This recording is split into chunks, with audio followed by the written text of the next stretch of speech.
పేదోళ్ళు కదా వీళ్ళ బాబులు. ఒకరు కూరగాయలు అమ్మితే, ఒకరు ట్రక్ నడిపితే, ఇంకొకరు రోడ్లు ఊడుస్తుంటారు. మండే ఎండలో చెప్పులు లేని కాళ్లతో పొలంలో కష్టపడి వ్యవసాయం చేస్తారు మా నాన్నగారు. వాళ్ళు తమ పిల్లల్ని మీ బాబుల్లా ఖరీదైన స్కూల్లో, కాలేజీల్లో చదివించలేరు. వాళ్ళకి డబ్బులు కట్టి కోచింగ్ ఇప్పించేంత స్తోమత ఉండదు.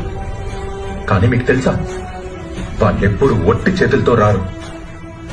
ఏదో ఒకరోజు ఐఏఎస్, ఐపీఎస్ అవుతామనే దృఢమైన లక్ష్యంతోనే వస్తారు.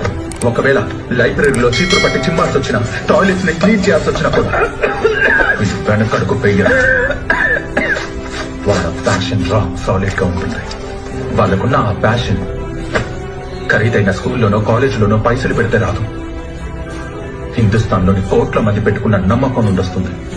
గెలుపోవటంలో వస్తూ పోతూ ఉంటాయి నావెల్ బాబు. కానీ ఏదో ఒకరోజు మాలో ఏ ఒక్కరికి విజయం దక్కినా అది హిందుస్థాన్ లోని మీరన్న ఎన్నో గొర్రెల మందలకు వెళ్ళిపోతుంది.